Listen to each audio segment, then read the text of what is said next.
Greetings, everyone. Hope all of you are having an absolutely fantastic day.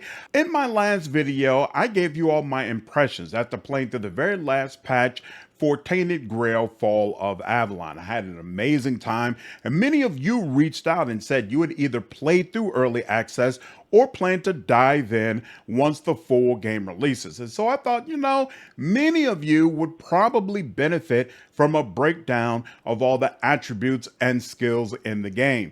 This is obviously going to be a long video. There are a lot of mechanics at work in the game, and I will leave chapters down below so you can skip around to the sections that are most important to you.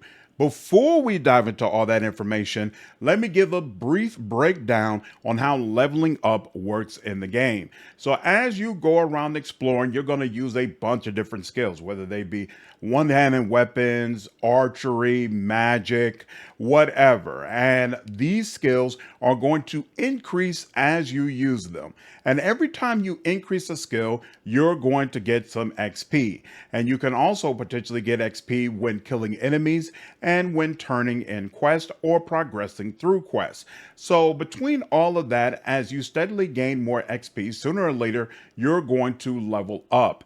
Now, when you level up, you're going to get one attribute point and then 1 point that can be used in your skill tree.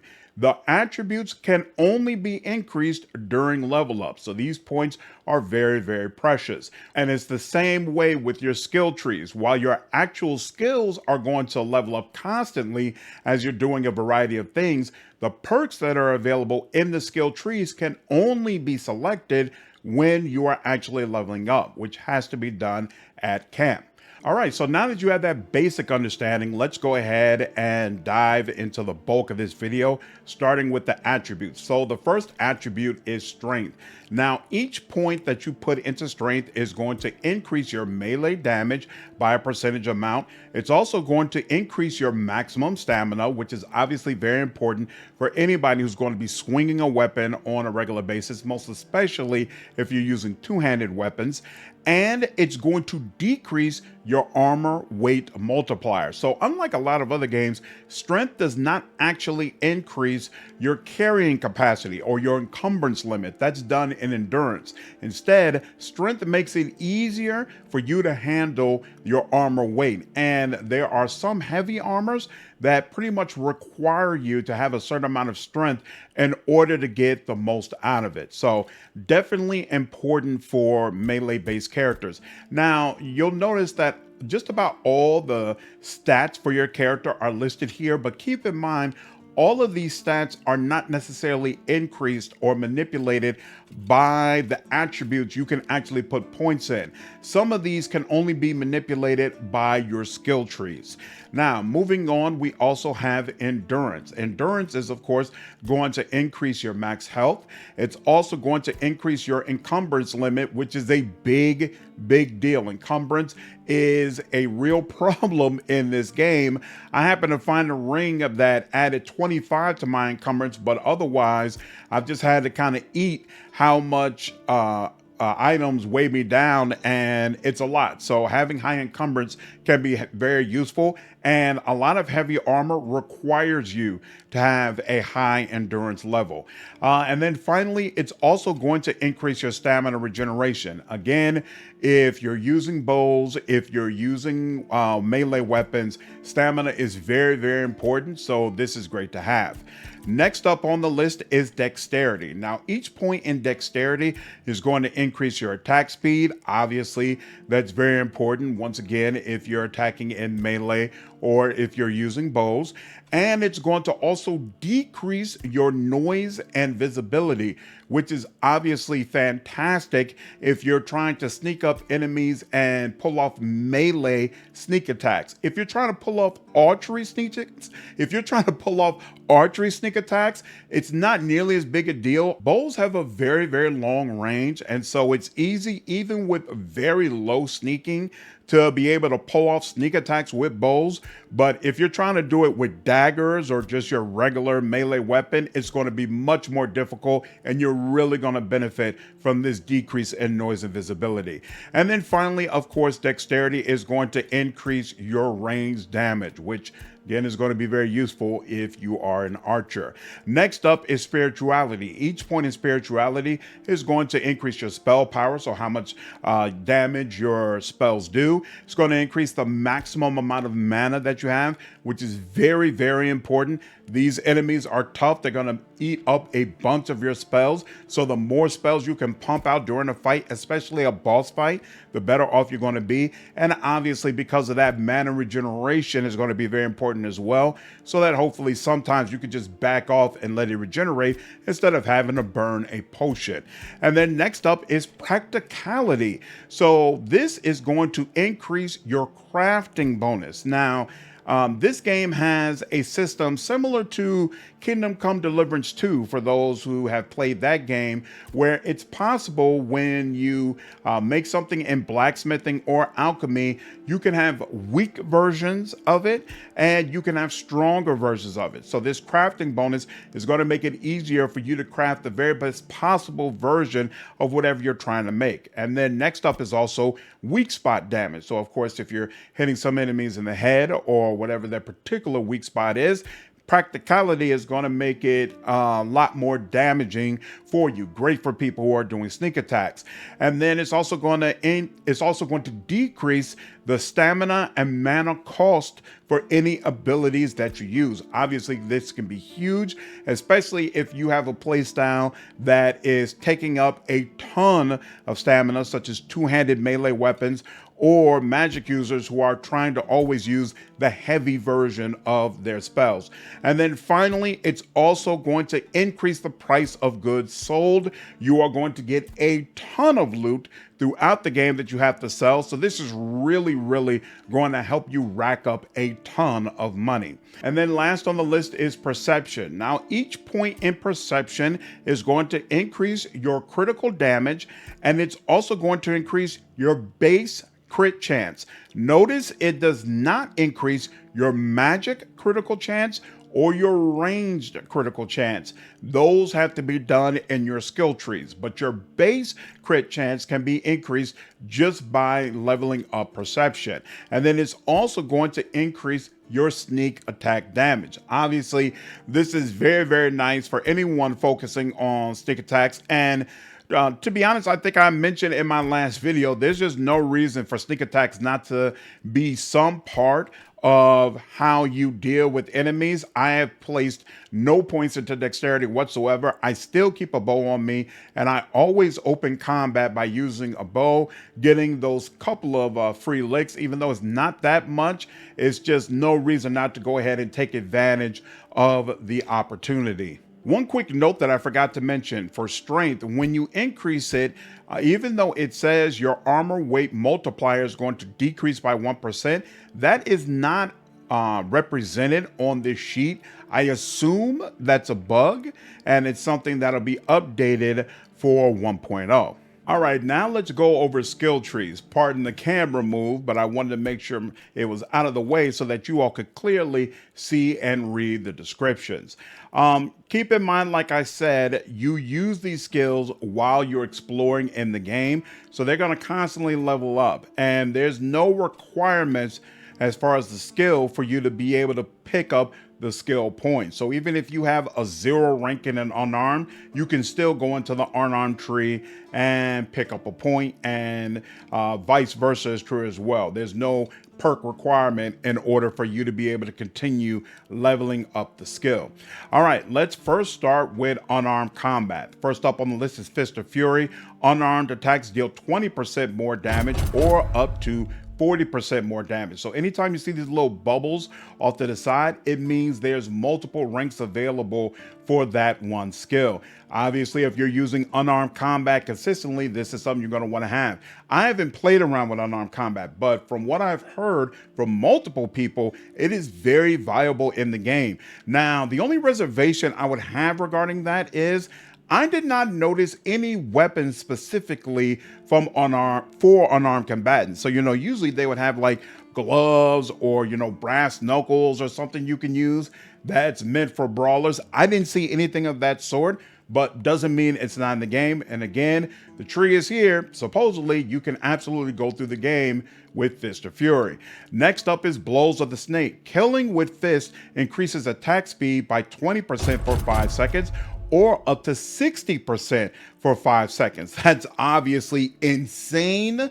So definitely something you want to consider picking up. Next up on the right is Brawler, and this is for consecutive hits. So consecutive unarmed attacks gain a 5% bonus damage or up to 10% bonus damage. Now the hit is considered to be consecutive if they are within 5 seconds of each other. And most especially if you're building up this massive attack speed, doing that shouldn't be a problem at all. Last on the list is Iron Hands. Opponents with more than 80% max health take 40% more damage from your fist, or it can go up to 40% max health is going to take 40% more damage from your fist. So this is obviously a massive benefit in those boss battles where they've got massive amounts of health. Basically, for half the duration of the fight, you're going to have 40% more damage. How could you possibly go wrong? All right, next on the list is two-handed combat. Now, the first option is Brutish Fighter. Attacks with two-handed weapons are 10% or up to 20% stronger. Obviously, if you're using this playstyle, this is something you're going to want to pick up. Mighty Blows with two-handed weapon hits deplete 5% of the damage dealt from the target stamina, or up to 15%.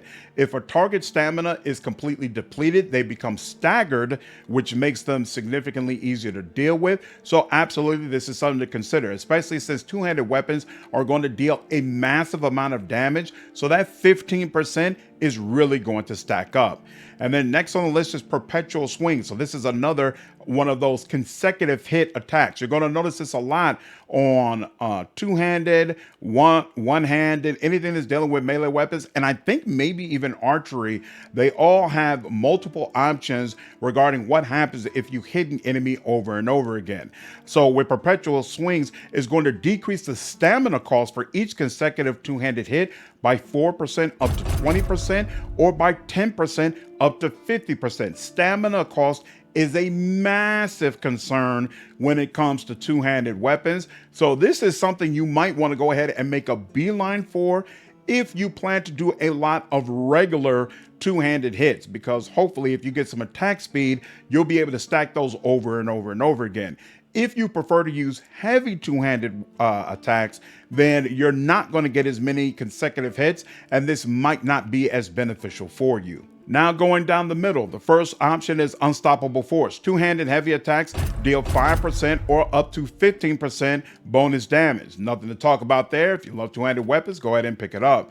Crushing Blows. Heavy attacks with two-handed weapons deal 15% weapon damage in a 4-meter radius around the enemy hit, or up to 25% weapon damage. So this is a big deal because most of the time you're going to be swarmed by 2, 3, 4, maybe even 5 enemies at one time. So to be able to do a single swing that hits everybody in a 4-meter radius, no question, that's amazing. But to be honest, in my mind, it's not true. You get plenty of points. You can play how you want. But in my mind, you really need to choose. Do you want to delve heavy into heavy attacks, or do you want to delve heavy into just regular attacks and instead focus on getting consecutive hits back to back to back? That'll kind of decide whether or not this is something you want to get into. Next is Unstoppable Impact. Heavy attacks with two-handed weapons have a 5% chance to stun, or up to a 15% chance to stun.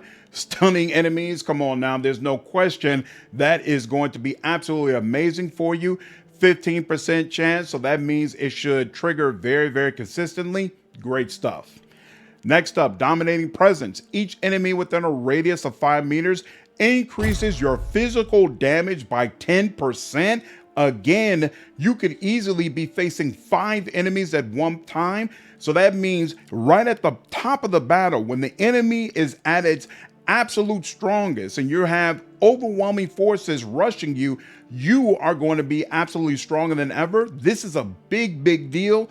Definitely, no matter what your playstyle is, you want to pick this up. And then finally, Culling the Herd. Heavy attacks with two-handed weapons have a 50% chance to deal critical damage if the target is below 30% health, or they have a 50% chance to deal that damage if the target is below 50% health. So basically, in those tough boss battles, for half the fight, you're gonna have a 1 out of 2 chance to deal a critical hit. And you'll see as we go through some of the other trees, especially perception, you can really do some nasty things to enemies when you trigger a critical hit. So definitely, this is something well worth considering. All right, moving over to the right, Fury without fatigue. Reduce stamina cost of heavy attacks with two-handed weapons by 5%.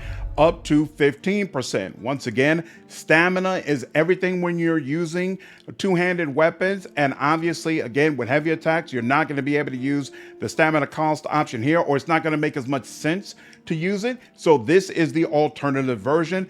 Definitely, if you're focusing on heavy attacks, pick this up. Next up, Enduring Strikes.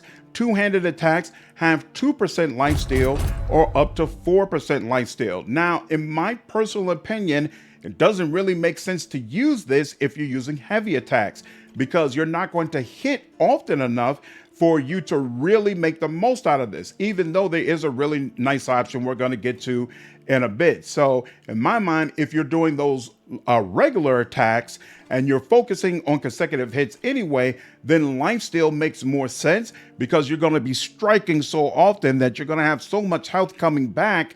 It's going to be a really interesting option for you. And I think it's also worth noting, when we get to, I think, Endurance, there is a tree that's basically set up to be a Reaver, where the more damage you've taken and the lower your health is, the more damage you're going to be able to do. So having some lifesteal could be a way to make yourself more tanky, while also allowing yourself to be more susceptible to the damaging attacks that enemies are dealing. And then finally is Giant's Grace. You're going to increase your attack speed for each consecutive two-handed hit by 2% up to 10%, or by 6% up to 30%. That is absolutely insane, and allows you to attack much faster, even if you're doing those heavy attacks. So to me, regardless of which direction you're going in, I would say this is well worth picking up. Next up is One-Handed.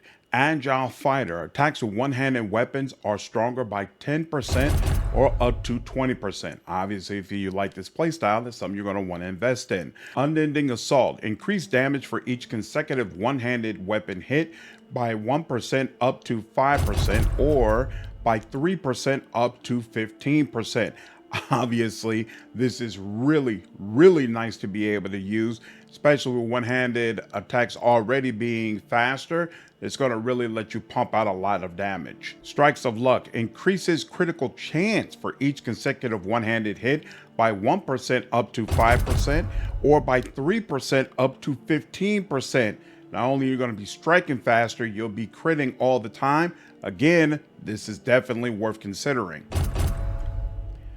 Duelist. Having a free offhand decreases the stamina cost of parrying by 50%, which is obviously a big deal, but keep in mind, this is also a big sacrifice. If you have nothing in your offhand, you have no shield, you have no spells, you literally are just carrying one weapon and using that for everything. So I personally don't consider that to be worth it, but it could be a really cool playstyle, so decision is up to you. Going down the middle, Ambidextrous. Heavy attacks while wielding two weapons cost 20% or even 35% less stamina, significantly increasing your ability to manage the stamina cost. Very, very nice. Symmetric combat. Fighting with two weapons of the same type increases attack speed by 20%. And of course, there are heavier varieties of one-handed weapons, so it's not like you have to use light weapons such as daggers. So this could really, really let you pump out a lot more damage. And then at the bottom, cross guard block. Blocking while dual wielding blocks 10% more damage, or up to 20% more damage. So if you're blocking on a regular basis as opposed to dashing or parrying, no question, this is something you'll want to pick up. Powerful blows. Heavy attacks with one-handed weapons reduce the target's stamina by 5% or up to 15% of the inflicted damage. This is okay. It's not as impressive as it is with two-handed, because obviously the 15% is going to be a much lower amount, but you're also theoretically going to be striking a lot quicker. So it's going to be like a lot of bug bites. So you could still potentially get an enemy down to staggered just as quickly. Debilitating blows. Heavy attacks with one-handed weapons have a 5% or up to a 15% chance to stun. Stun is just amazing. You absolutely want to get this on enemies. So yeah, this is definitely worth considering. But like I said before, you kind of need to choose. Are you focusing on normal attacks or are you focusing on heavy attacks? Because that'll help determine whether or not this is something worth investing in for you. Unstoppable momentum reduces stamina cost for each consecutive one-handed hit by 2% up to 10% or by 4% up to 20%. Again, stamina is the most important thing when you're in melee combat, so anything that helps you manage it is going to help it out quite a bit. And then last on the list, invigorating dance increases chance for each consecutive one-handed hit to restore full stamina by 2% up to 10% or by 6% up to 30%. That's freaking crazy, and let you just go absolutely bonkers with one-handed weapons with little care for the stamina cost. Really, really nice. All right, now finally, let's go over general. This is the last tree under the strength category. First up is Godly Physique, which is going to increase your melee damage by 5% or up to 25%. We don't even have to ask, no question. You're doing melee damage, you're going to want this. Over on the left, Weapons of Great Heft. Increase physical damage by 2% for each kilogram of your weapon's weight. Obviously, if you're using two-handed weapons, this is going to really, really help stack up the damage that you deal, and is something that you're going to want to pick up. Going down the middle, Executioner. Staggered enemies take 30% increased damage, and this can actually go up to 60%. Again, you already noticed we had a way to consistently stagger enemies, so you definitely would want to stack this on top of it. Really, really do some amazing damage. Moving over to the right, Last Stand. When below 30% health, increase melee damage by 30%. And this is not the Reaver tree, so you could stack this on top of some of the other things that are available to you and make your character someone who really, really just lays into enemies the more damaged you are. Next up is Reckless Frenzy. When below 30% health, you're going to gain 30% attack speed. Same thing. And then finally, Deadly Fury. Increase your physical damage by 1% for every 5% of missing health. Absolutely insane. You know what? I guess there are two Reaver trees because I wasn't even thinking about this one. But yeah, this is really, really going to help you when you're on those low health situations to just lay into everyone who's around you. All right, that's everything under strength. So now let's move over to endurance, starting with shields. First on the list, Counterweight, which is going to cause wielding shields to increase your melee damage by 10% up to 20%. If you always want to keep a shield in your hand, no question, this is going to be worth picking up. Next on the list, Prepared Block. Block drains 10% or up to 30% less stamina. Are you blocking a lot or are you parrying a lot? If you're blocking a lot, absolutely you want this. Next is Deflecting Block. During block, your shield has a 100% chance to reflect each arrow and throwable. So this is going to make you much more tanky against those long-range enemies. Definitely something worth considering. And then going a little bit lower, Spell Siphon. Blocking spells restores mana equal to 20% of the damage blocked, and this can go up to 40%. Now, the question becomes, are you somebody who is using a shield and casting spells? If so, this makes sense. But if you're not, then obviously getting more mana is not going to be particularly useful to you, and you can go ahead and skip this. Moving to the middle, Disrupting Shove. Parrying with a shield has a 10% chance to slow the attacker for 2 seconds, and this can actually go up to 4 seconds. So It's kind of a choice. Are you more of a parrier or do you prefer to block? If you're using parry a lot, this obviously is something to consider. I'm not that big of a fan of slow, to be honest with you, but against a boss character, it could be really, really useful. Against five guys coming towards you, parrying one guy and slowing him down, I mean, it helps you a little bit, but not to the point that would feel comfortable dumping 3 points into this. Moving down below, confidence. Reduce damage taken by 5% while a shield is equipped, or this can go up to 15%. No question, if you're using a shield, then you're probably all about taking as little damage as possible, so this makes a ton of sense. And then finally, shield bearer. Triple the damage dealt by shields. Awesome stuff. You're going to be parrying a lot. You're going to be doing a lot of things with your shield, so this could absolutely make sense for you. Next up is stamina. Starting at the top, frequent exercise, gain 7 max stamina. That's all right. I haven't put any points into stamina, and I've got 43 right now. So with 7, that's like what, 1/6 of the amount that I have. If you're pumping a lot of points into endurance, this probably is kind of a nothing burger, but it opens up the rest of the tree.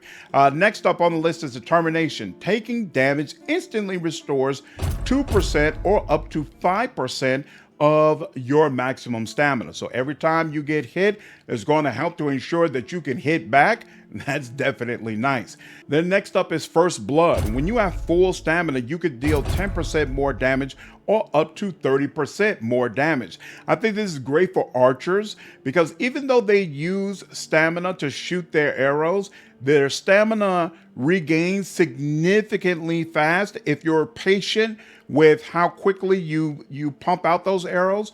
Whereas with a melee character, I feel like you really don't have a choice. You just really got to keep swinging in order to get those enemies off of you. So 90% of the fight, you're not going to be at full stamina. And so I think it makes much more sense for them. But, you could be your own judge about whether or not it works for you. And then moving to the bottom, poised for impact. Fully restored stamina causes you to take 20% less damage. No question, that's a massive amount.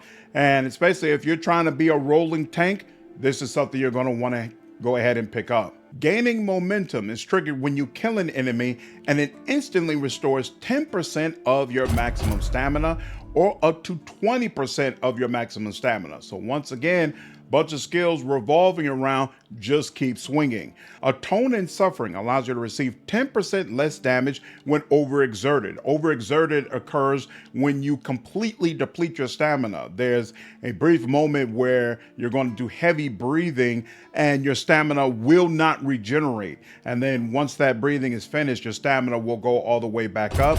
The damage reduction can go up to 30%. This is obviously a very, very big deal, but overexerted is kind of something you want to avoid. You're a sitting duck when this happens. So if you're finding you really just can't avoid it, you can't manage your stamina well enough to prevent yourself from becoming overexerted, absolutely this is something you want to take.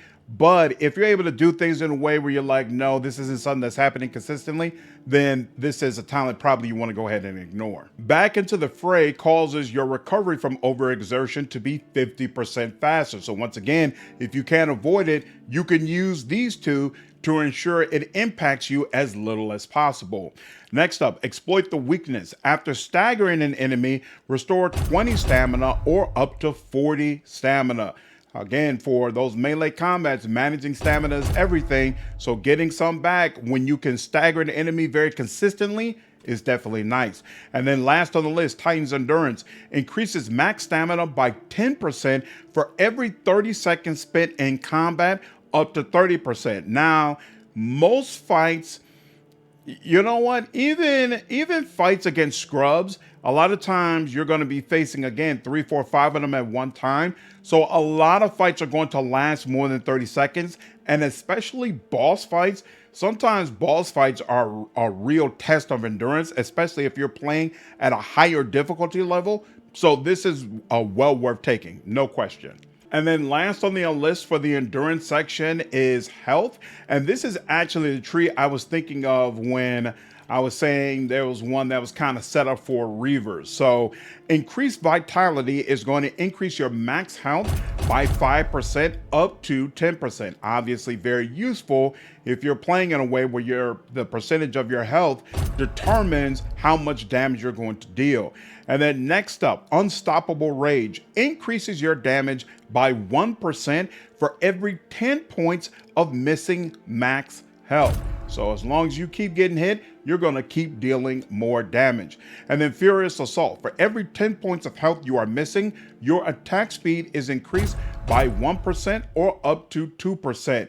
Definitely really, really nice. Carnage, each enemy killed increases your damage by 5% up to 50%, and healing resets the counter. So it's all about, shrug off the pain. Don't worry about the damage. Just keep swinging and hitting enemies. And then finally, Cruelty.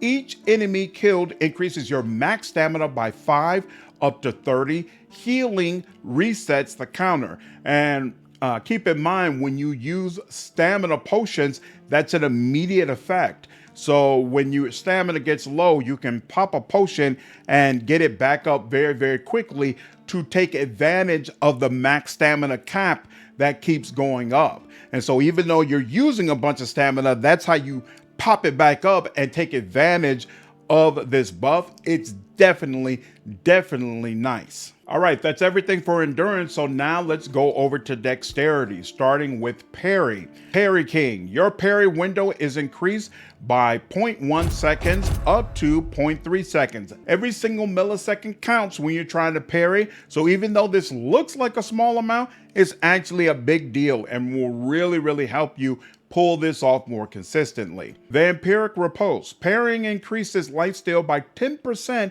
for the next attack. I kind of I've hinted before, I'm not really a big fan of lifesteal, but yet again, if you're going for that Reaver build where you're consistently on the edge, then using lifesteal means you can heal yourself just by attacking, and this is going to make a lot more sense. But even in that situation, you're probably not parrying that much either. You're probably just absorbing the blows and just keep on swinging. So you can decide if this really makes sense for you. But the lifesteal can actually go up to 30%.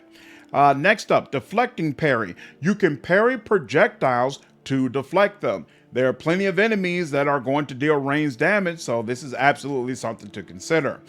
Next on the list, draining repulse. Parrying drains 20% more stamina from enemies or up to 60% more stamina from enemies. So I apologize. Parrying doesn't automatically stagger enemies. It drains a lot of their stamina and has the potential to stagger them because when their stamina is completely drained, they do become staggered. And so this is going to make that effect even more powerful for you. Next is deadly repulse. Parrying increases critical chance by 20% for the next attack. If you haven't invested a lot in perception, this is really, really going to help you pump out critical hits much more often.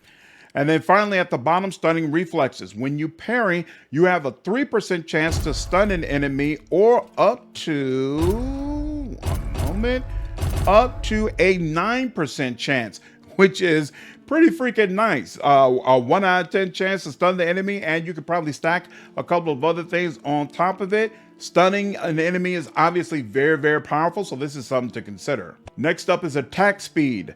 Quicken strikes increases attack speed by 2% or all the way up to 8%. Attack speed is a big deal, especially when each hit is going to trigger certain effects on the enemy. Next up, tools of the trade. Reduces the time it takes to change weapons by 50%. So this game right off the bat lets you have 4 different sets of weapons. So you could have a sword and a shield, and then maybe 2 different magic spells, and then maybe a bow that you use. So there's a lot of different options for what weapons you have. And if you like cycling through different weapon sets, this is going to make it much, much easier for you to do that. Next up, onslaught. Increases attack speed for each consecutive hit by 1% up to 5%, or by 2% up to 10%. And we've already seen there are some other options that increase attack speed as well based on consecutive hits. So you could really build yourself out as someone who attacks lightning fast. And then last in this area is ferocity. This increases your attack speed by 10% for 5 seconds after killing an enemy, or up to 20% for 5 seconds after killing an enemy. So again, attack speed is something you can stack up a lot of, and it's a very, very effective way to fight. Next up is movement. Agility. Dash costs 20% less stamina, or up to 60% less stamina. So dash allows you to just dash back from the enemy automatically. If you just press the button, it'll automatically just go backwards. If you press it in a direction, then you can dash left, right, or even forward. So it's very, very useful, especially if you don't have a whole lot of points into being able to block. So as a mage user, I use dash way more than I block or I parry. So this could definitely be beneficial. Next on the list, athletic build. Add one more long dash. So sometimes you'll dash and it's still not quite out of the range of what an enemy's trying to do. So being able to chain dashes together is going to make it much more likely that you'll be able to evade whatever it is your foe is attempting to connect with. Fast reflexes. Dashes regenerate 20% faster, or up to 30% faster. So you can't just dash, but this is going to assist you in being able to chain those dashes together much more consistently.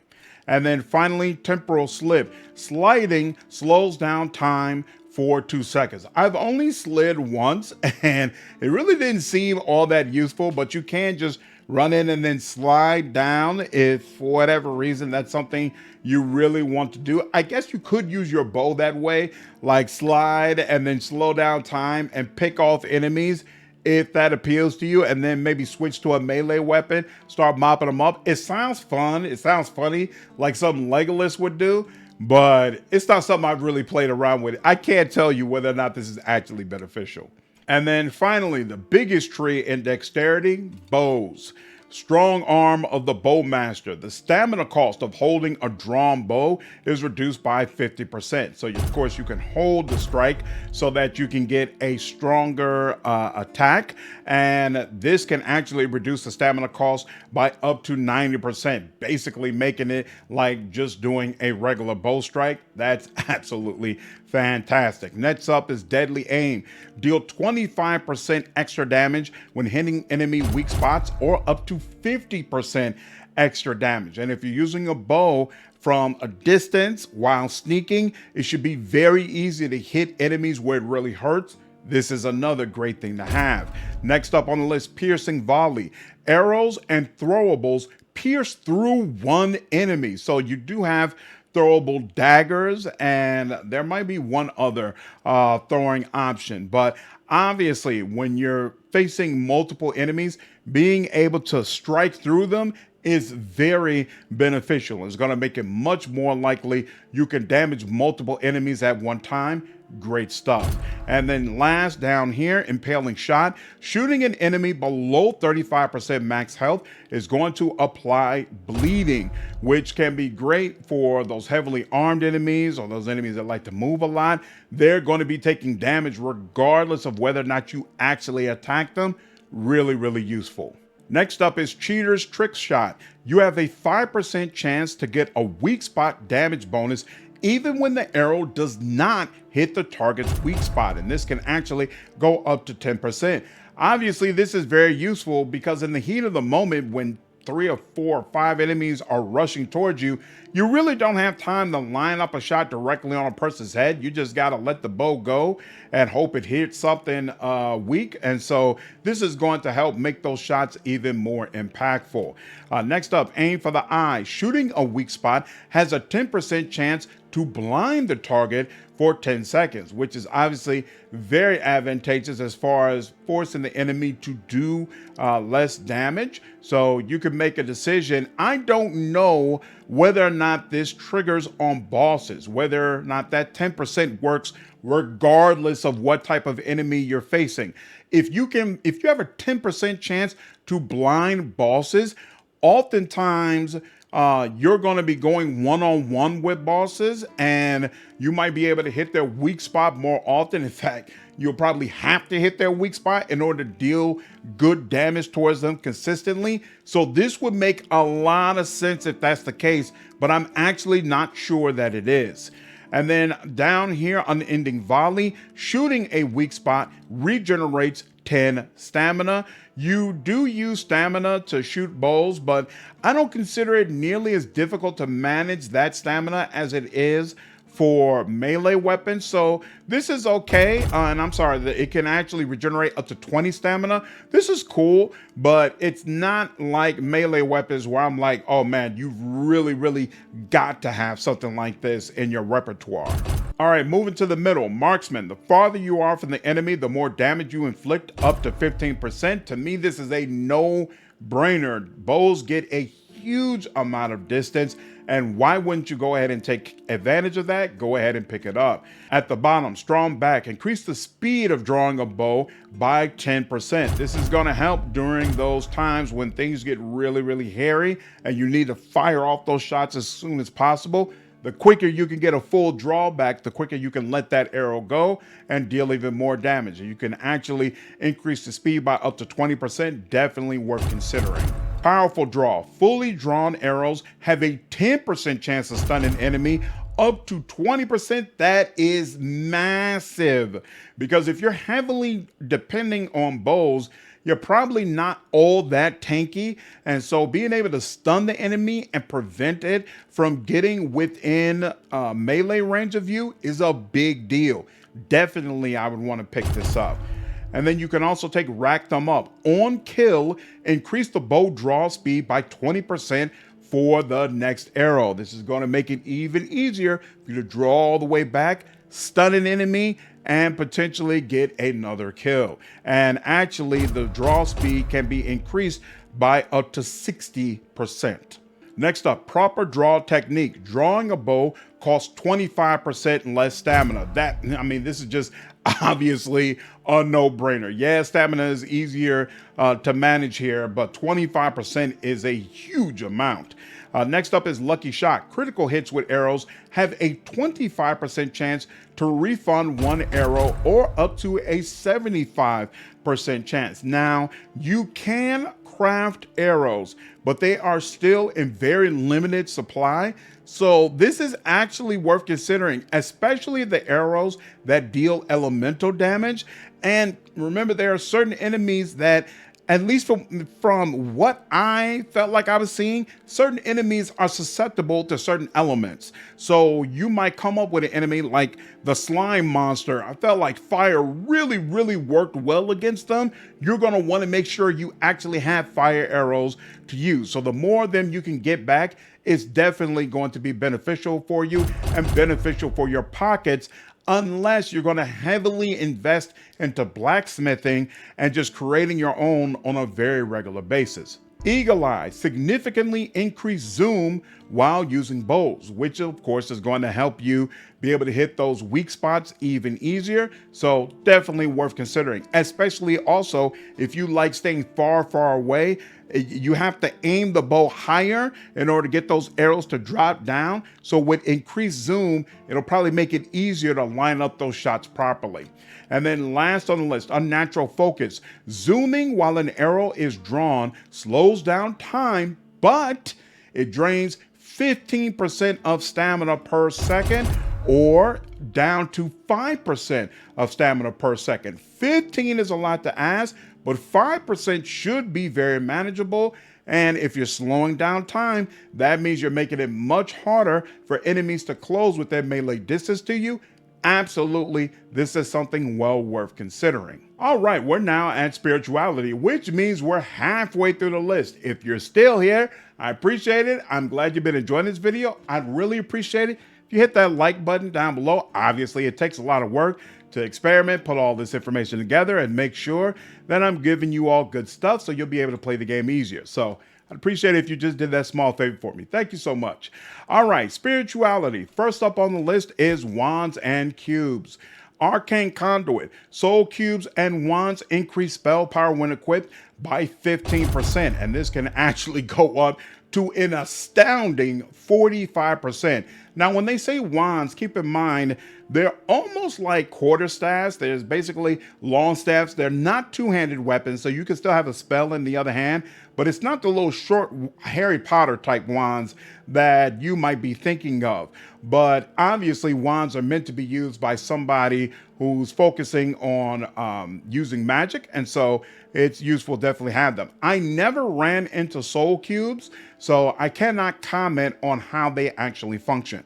But wands were pretty cool. Next up, wand mastery. Wands have times 1.3 stronger effects. So wands will be able to do different things like set enemies on fire or stuff of that nature. And wand mastery is going to ensure that they do that even more effectively. If you like using wands, you like having wands, obviously this is something to consider. Next up, energy feedback loop. Wands have a 10% chance to restore 50% of a spell's mana cost when equipped. Come on now, no question, this is something you're going to want to consider when you're using the stronger version of many of those spells. Is going to chew up a ton of your mana, and this is going to allow that system to work much better for you, and it can actually go up to 10% chance to restore 50% of the mana cost. Absolutely, this is great to have. Next up, Caster's Focus. Wands grant a 10-point mana shield when equipped, or up to a 20-point shield. So this is a way to give yourself a little bit of defense, but keep in mind, 20 points by no stretch of the imagination makes you impervious, all right? And then next up is Wand Overcharge. Killing an enemy increases the effects of wands by 10% for 10 seconds. Now, if you're actually using your wand, then of course it makes sense to invest in this. If you're just holding your wand so that you can get the spell power increase and the mana cost recharge, then obviously it doesn't make sense to invest here because you're not actually going to get any benefit from it.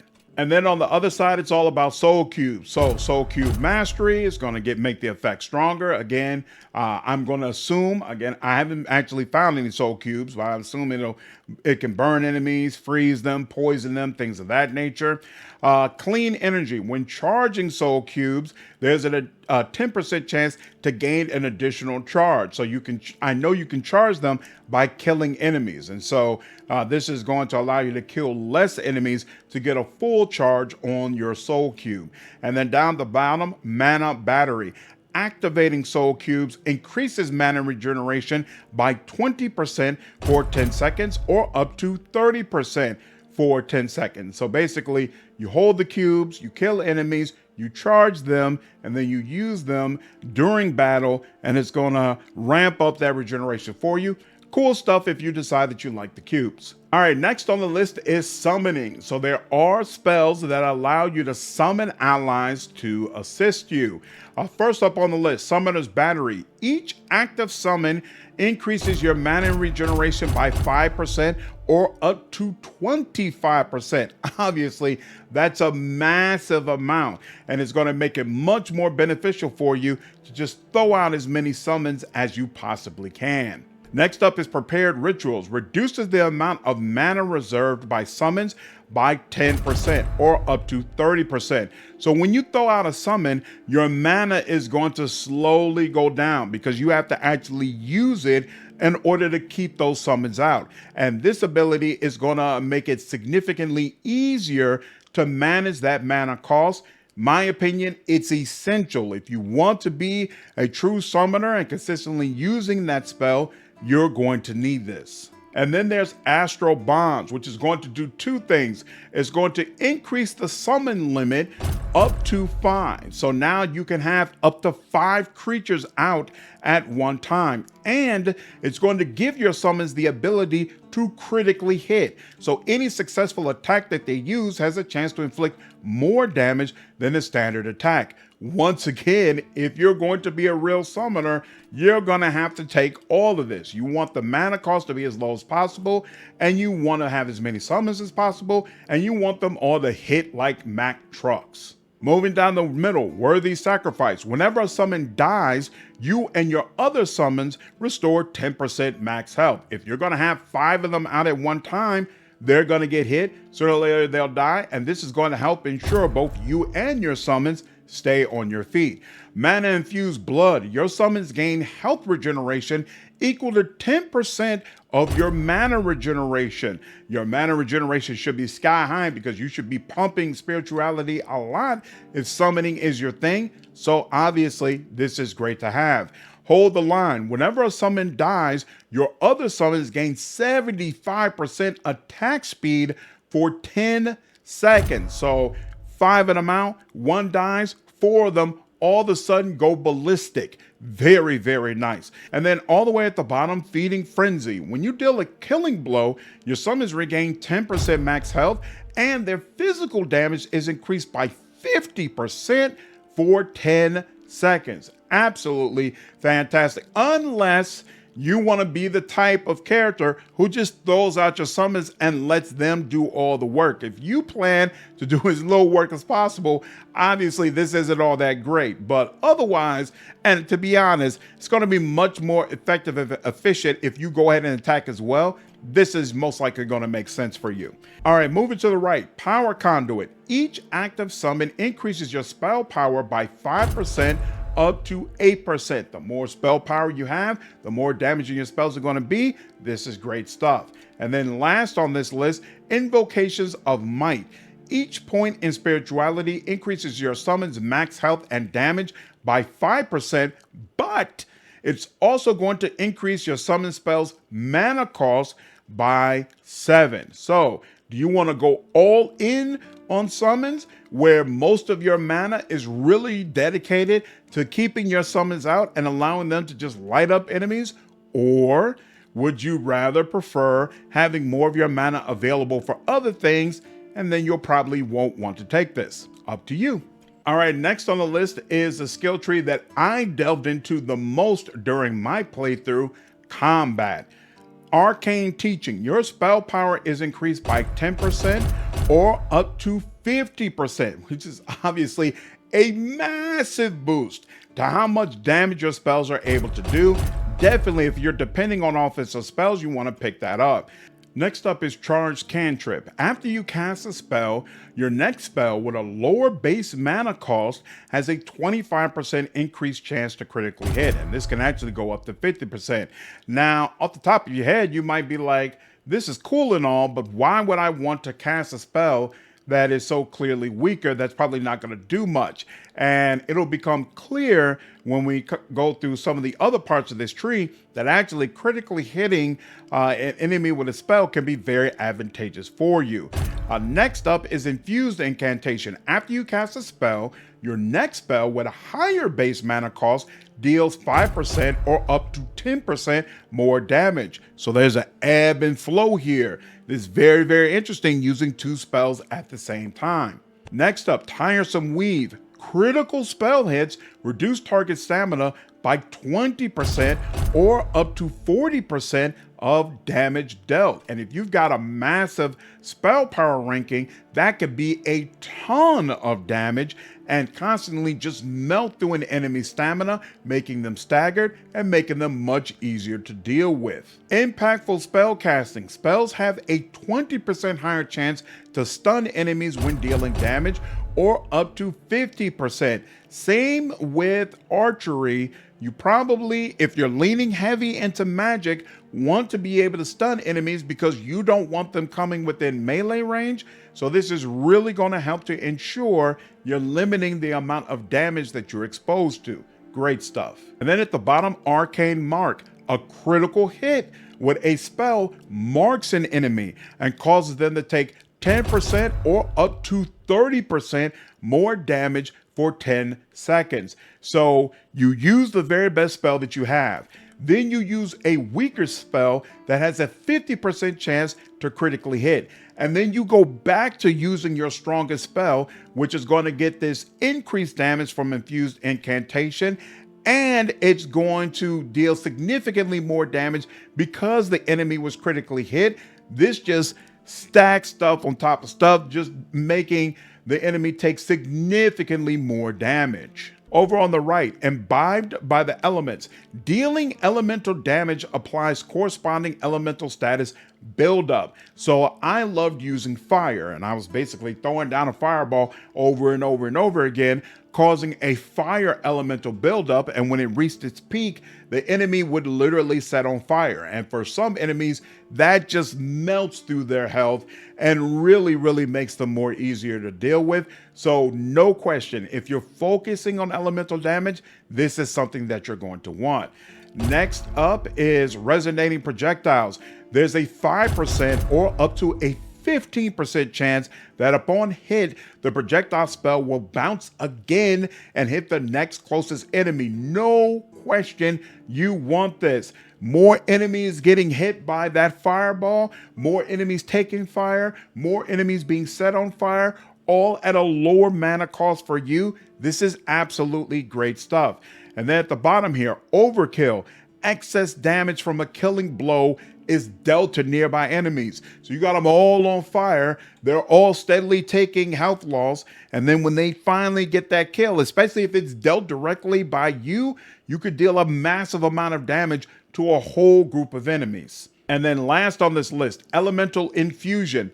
Each enemy affected by elemental status increases correspondence damage type by 10%. So imagine you're facing 5 enemies and all 5 of them are on fire, 50% extra damage, and then you throw down that fireball with the increased damage from a weaker spell being cast, with the one or a couple of enemies being marked. You could just melt through enemy groups. Great tree all the way around. All right, and then the last skill tree for spirituality, general and buffs.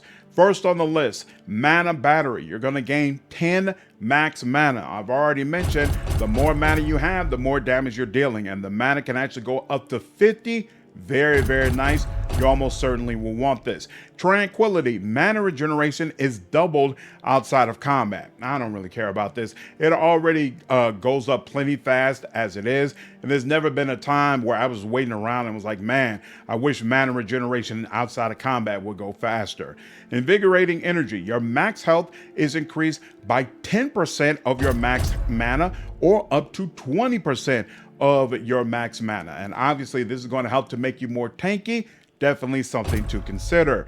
Necrotic empowerment. You regenerate 2% of max mana per second for each dead body nearby. This is very interesting because of course you're going to be facing swarms of enemies. So every time one drops, going to get a little bit of mana back. That certainly helps. And the other ones help as well. Soul siphon. When an enemy dies near you, they leave their mana essence, which can be collected to restore 30 mana. 30 mana is a massive amount. Like at the bottom here, I respect, so I've still got my 9 attribute points sitting. And so this is the base amount of mana that you get, 46. So basically, if you had no points in spirituality whatsoever, this will almost completely refill your bar. Definitely nice to have. And then at the bottom, reactive surge. Receiving damage creates a magic feedback explosion, dealing 50% of max mana as magical damage in 8 meters around you.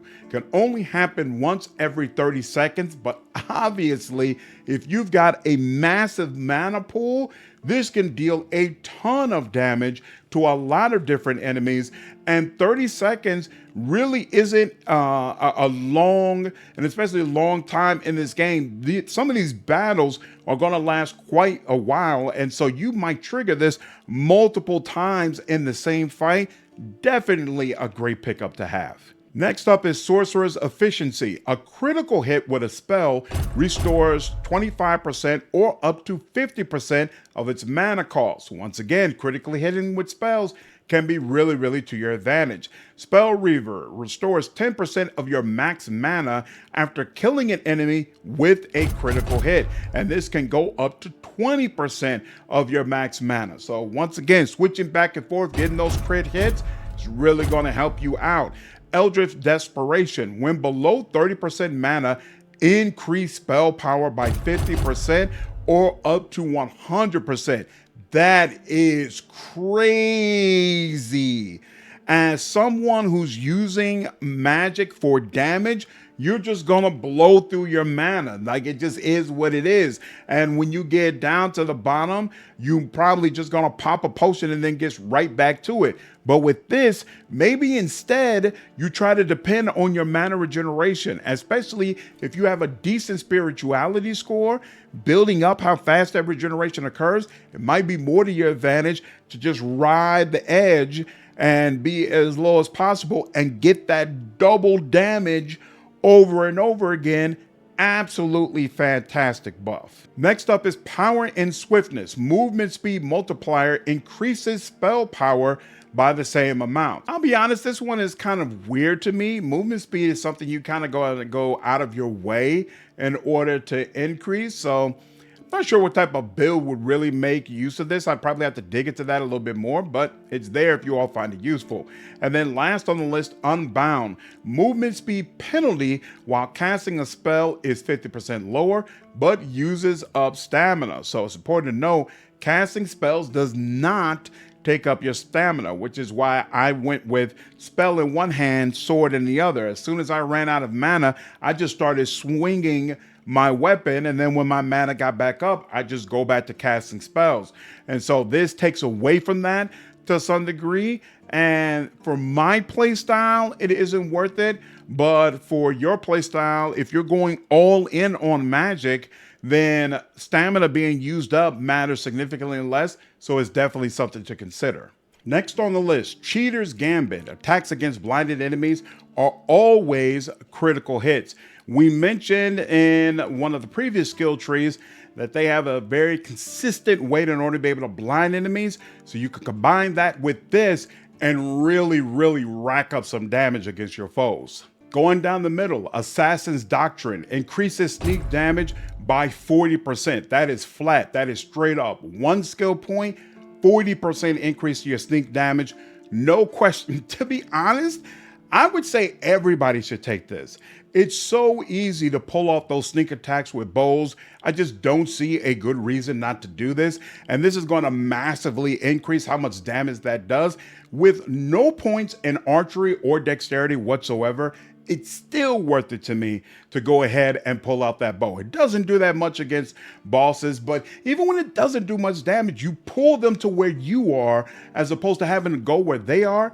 It's just all the way worth it, which makes this worth it as well. I would definitely recommend picking it up. One more note about this that I don't think I got a chance to mention: bows have a longer attack distance than spells do. So you can't use spells as a long range alternative to bows. They have a much closer distance. It's still far enough away from the enemy where they can't reach you in melee easy, but it's much shorter than what bows are capable of. So when you're trying to pull an enemy to you, bows are still going to be more effective than spells are.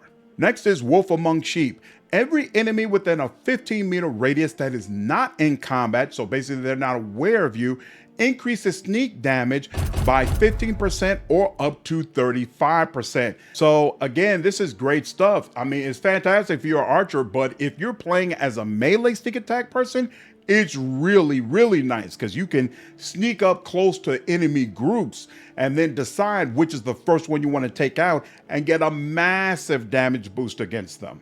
Ambusher's Impact. Sneak attacks stun enemies. Straight up, just 1 point here, and all of your sneak attacks are going to stun your foes, which means every time you pull out that bow, you're going to be able to pick, all right, what enemy do I not want to run up on me, and then be able to stun that foe, even if bows are not something you specialize in. Just fantastic stuff. Definitely worth picking up. And then last on the list, Cheat Death.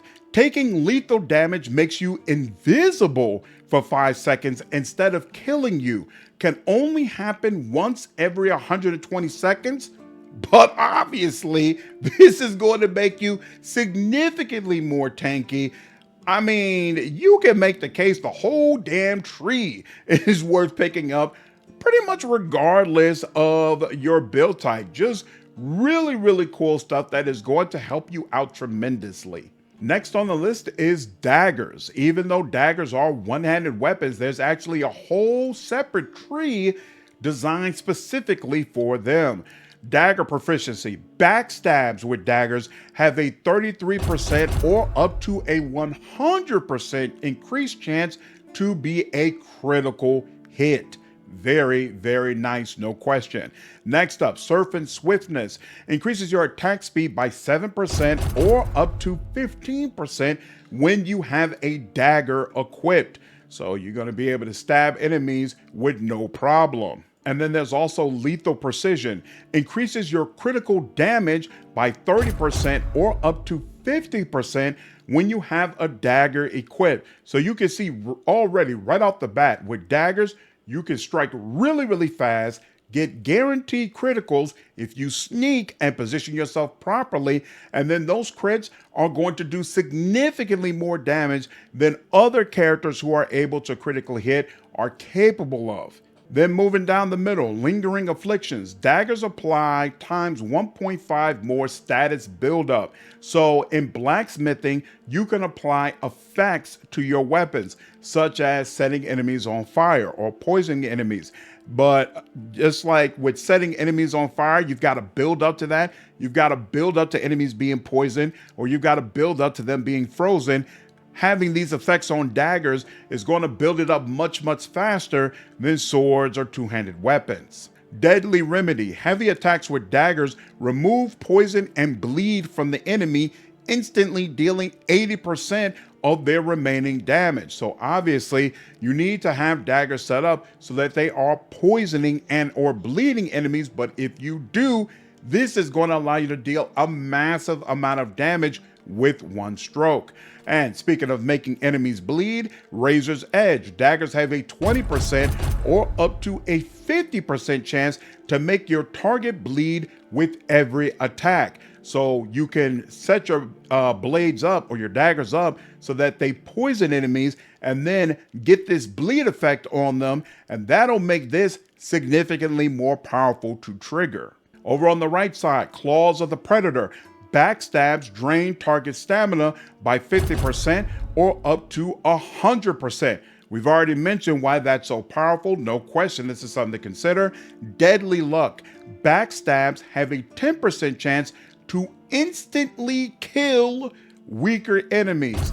So you're really rewarded for having a stealthy character equipped with 2 daggers. All right, the last skill tree under Perception is Critical Hits. Extra Lucky increases crit chance by 2% or up to 6%. Obviously, that's a nice little boost, but based on what you've seen from some of the previous trees, you know it's not that crazy. There are other options that can drive up your critical chance significantly higher. Next is Respite and Cruelty. Critical hits have a 20% chance to fully restore your stamina. Insane for melee builds if you combine that with one of the options that drives up your chance to critically hit, or even something like daggers, which have an automatic chance to critically hit. Really freaking cool. And the percentage chance can actually go up to 40%. Critical Aegis. Every time you land a critical hit, you gain 25% damage reduction against the next hit you suffer, and that can actually go up to a resounding 50%. So you might have been wondering, in those light armor sneak builds, you're sneaking into this group of 5 enemies, and sure, you critically hit one of them and wipe them out, but now you've got 4 other enemies to deal with. How are you supposed to stay alive in the midst of all of them? As long as you keep hitting and keep landing those crits, this is going to seriously help you stay on your feet. Bloodthirst. Critical hits heal you for 2% of the damage dealt or up to 4% of the damage dealt. This isn't going to be a massive amount, but if you're landing a ton of critical hits, then it's like little small bug bites that are constantly filling up your meter, and it's really going to help ensure you stay on your feet. Then on the right side, Swift and Fierce. Critical hits increase your movement speed by 20% for 5 seconds. So if you remember in the spirituality tree, I mentioned it was kind of odd the way spell power will be tied to movement speed. This is one way you could try to make use of that. If you're switching back and forth on spells, getting those crit hits, and then you tie your crit hits to move speed, all of a sudden, every time you crit, you're getting even more spell power, along with a couple of other effects, could be useful to you. Deep wounds. Critical hits have a 30% chance to apply bleed, and this can be increased up to 50%. So instead of taking the option under daggers, you could go in this direction if perhaps you prefer to use a different weapon. Then over on the right side, critical cascade. Every consecutive hit increases the chance of a critical hit by 2% up to 20%. That's freaking crazy, especially if you have a massive attack speed. So you're pumping out a ton of consecutive hits back to back to back, and you've got some other things that are stacking on and increasing your chance to critically hit anyway. You can absolutely see how across this list, it's really possible to create someone who almost constantly critically hits. And then at the bottom, the last option, Go for the Eyes, increases crit damage by 5% or up to 20%, which obviously, if you're constantly critically hitting, it's a big deal. All right, last but certainly not least on the list is Practicality. And the first option on the list is Healing. Healthy Appetite. Food regenerates 10% more health, and you can go up to 30% more health. So if you're in the middle of a fight and need immediate healing, you're probably going to want to use a potion because that just automatically works. If you're using food, then it's going to slowly regenerate your health. And if you wanted to be able to use food during combat, this is pretty much essential to make that worthwhile. Personally, I don't feel like it's worth it, but I have no problems using alchemy on a regular basis to make more health potions. If for whatever reason you're not interested in investing regularly in alchemy, then this might be an option to make cooking more advantageous for you. Over on the left, Revengeful Restoration. For 2 seconds after taking damage, your next hit will heal you for 5% of your max health. So obviously, if you're getting hit on a regular basis, this could be an interesting way to help keep you on your feet. Moving on to the right, Rejuvenation. Increases incoming healing by 10% up to 20%. So again, this is a great way if you're trying to get more out of food and frankly, even potions. This is going to allow both of them to do more healing for you. All Mother's Blessings. Resting gives you a random blessing, increasing one of your statistics. You're going to need to rest all the time, whether it be to level up, which is you have to rest in order to be able to, or you at least have to use your campfire in order to be able to do that. And you're probably going to want to rest because the game is significantly more dangerous at night. So oftentimes when it's about to turn to nightfall, you're going to want to go ahead and rest and move things over to daylight. And so getting a blessing every time you do that, it's not a bad pickup. And then last but not least, Unnatural Resilience, increasing max health by 5%. Now, if you're not investing a lot in endurance or some of the other health options, this really isn't a big deal. But if you have a large health pool already, then if you take 5% of that large pool, it's really going to stack on a lot, and it makes a lot more sense. Next up is crafting and trading. And the first up is mercantile skills. Selling items is 10% or up to 20% more profitable. You get a ton of gear throughout this game, and getting more gold back for everything that you're selling is absolutely going to help you. I feel like everybody should take just at least the 1 point bump. For 1 point, you're going to get 10% more profitability. There's just no question that's absolutely worth it. So definitely, I would go ahead and take this.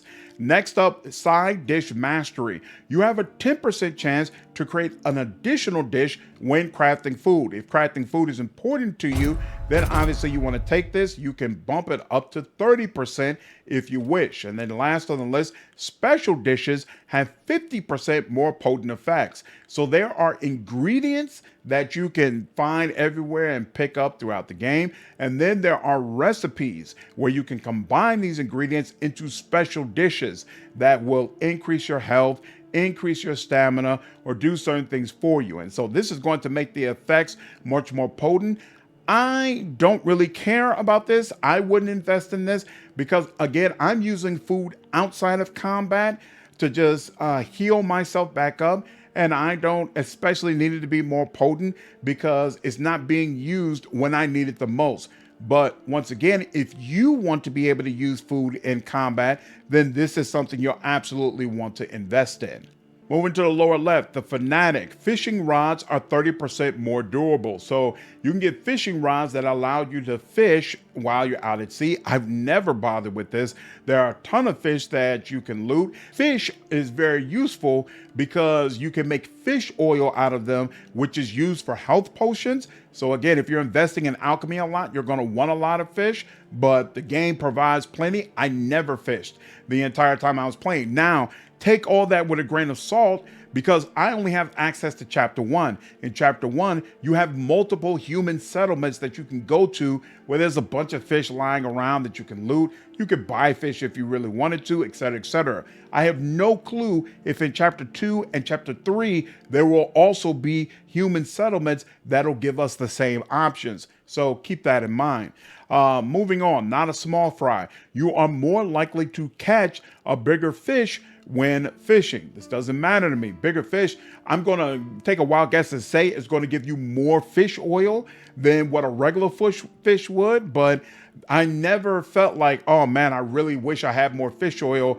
I'm not able to make enough potions right now. That was just never a concern. So again, I would skip both of these options. Moving towards the middle, reusable resources. You have a 50% chance to recycle a single resource when crafting. So this can be nice if you're blacksmithing on a regular basis, or really even with alchemy, to be able to create the same thing over and over because you're recycling a little bit of it each time. Definitely something worth considering.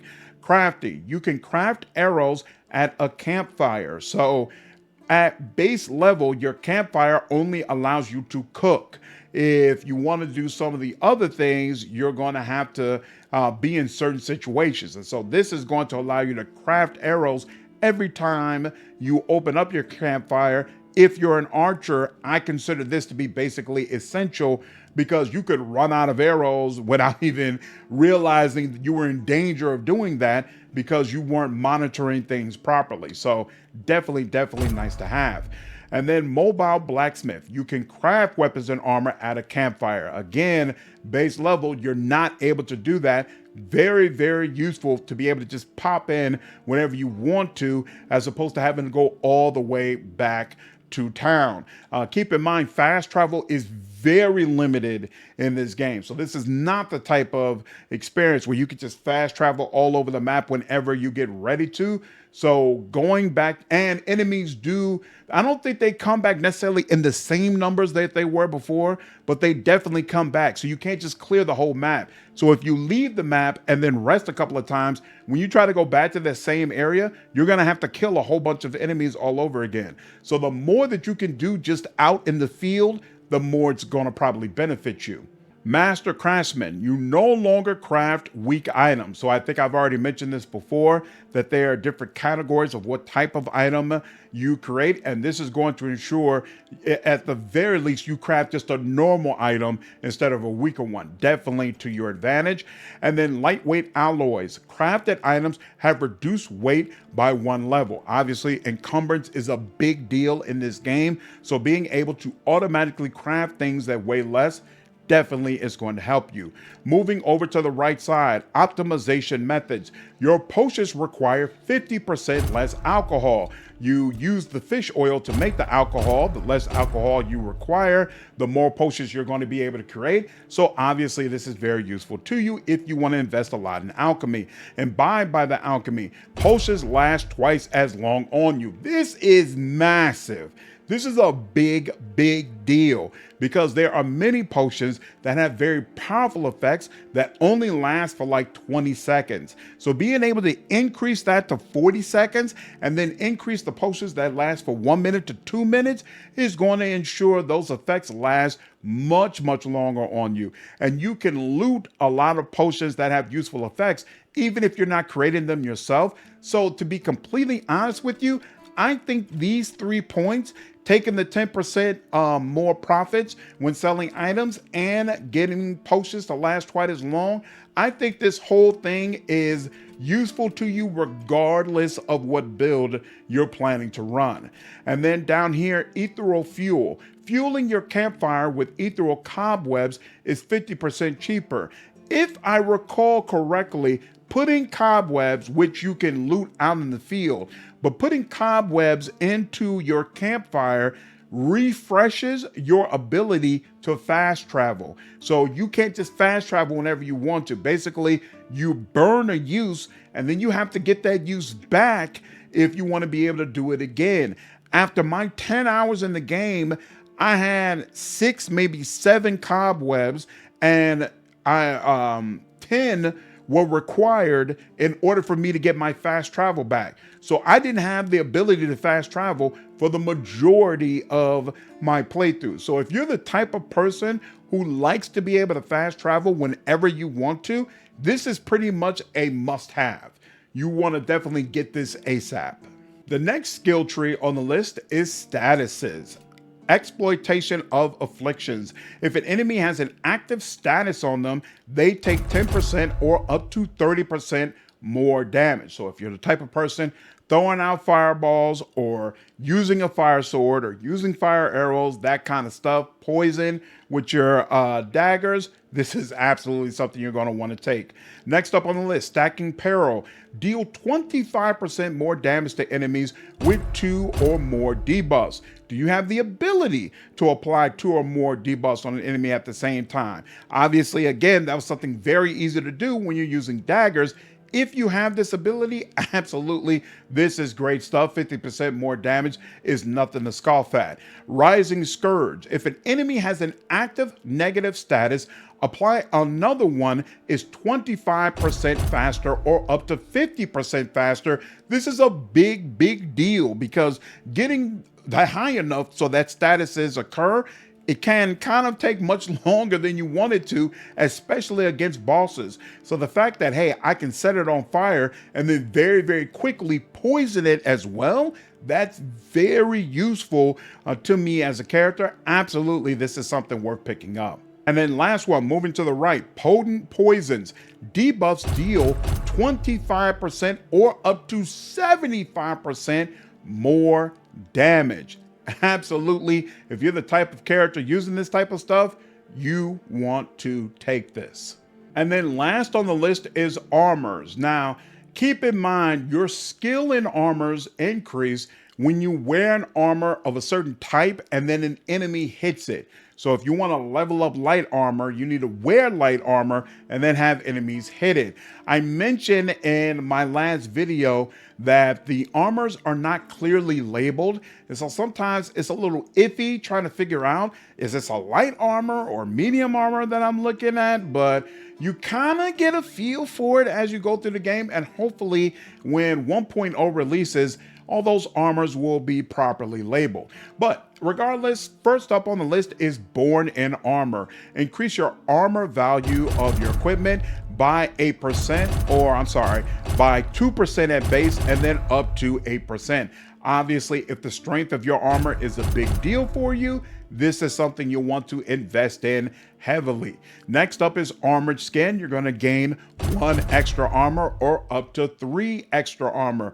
This is a big deal where the armor I've seen, it doesn't have massive numbers like 100 or whatever, right? We're dealing with very, very small amounts. Adding an extra 3 armor on top of the armor that I was wearing would be huge, would be a very, very big deal. And I'm pretty sure I was wearing medium armor, so it wasn't even like it was light. So absolutely, this is going to make you more tanky.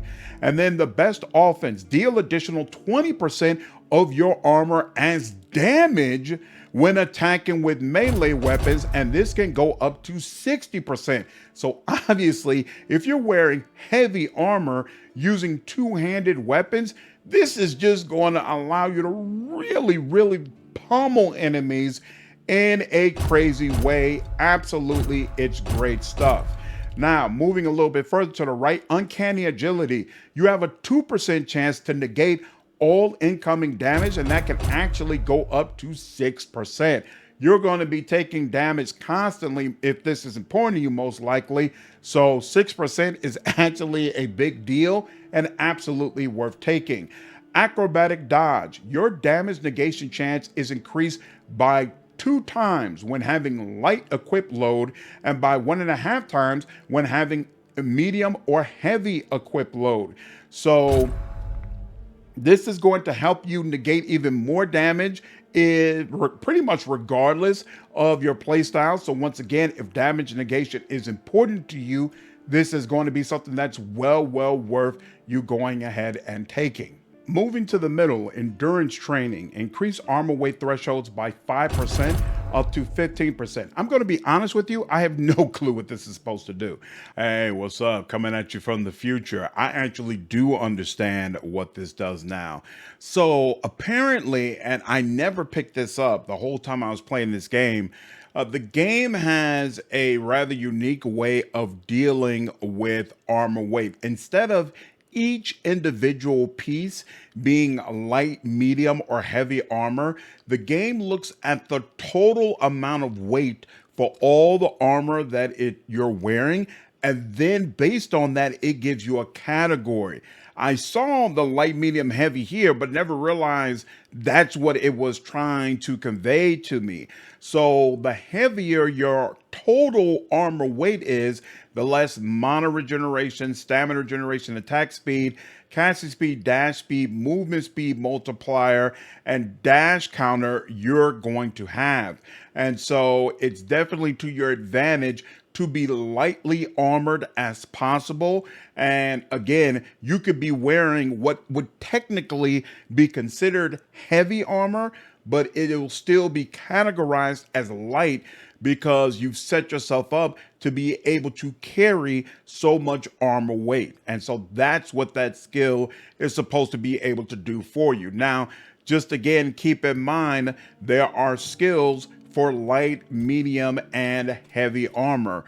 So you might want to be conscious of, hey, I have reduced this down from heavy to medium, but I had a very high skill in heavy armor while my skill in medium armor is mediocre. And so that might potentially impact you as well. Just a thought. Moving to the right, inner strength. Endurance increases your melee damage by 1% per point.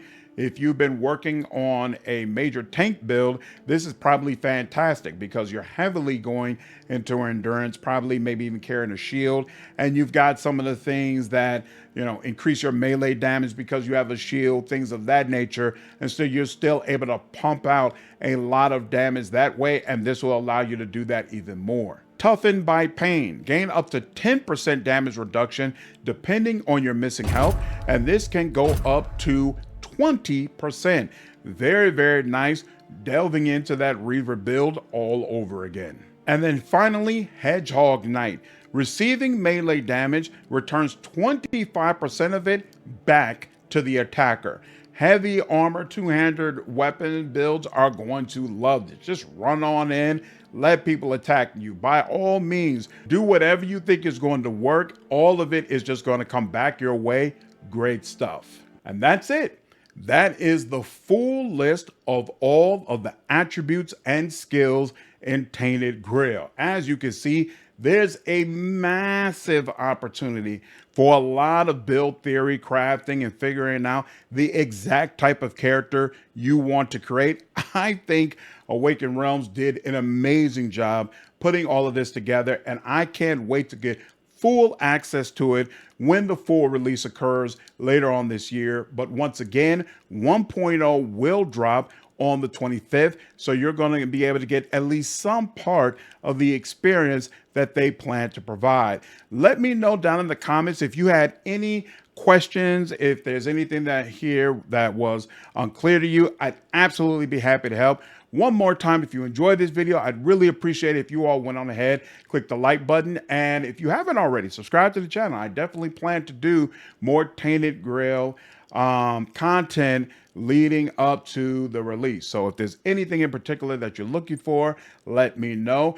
I will probably circle back to this same type of video once the full game releases, when I've done a complete playthrough and I have access to everything and I can play around a lot more with the styles. We'll add a lot more footage for all the different mechanics and all that kind of stuff. But I figured a lot of you would just want the information, would be like, hey, just dump the information on me, whether you plan to get into the patch or not. It's just going to help you figure out your builds and figure out how to think about the game. So I'm happy to provide. Hope you all enjoy this video. I'll see you in the next one. Take care.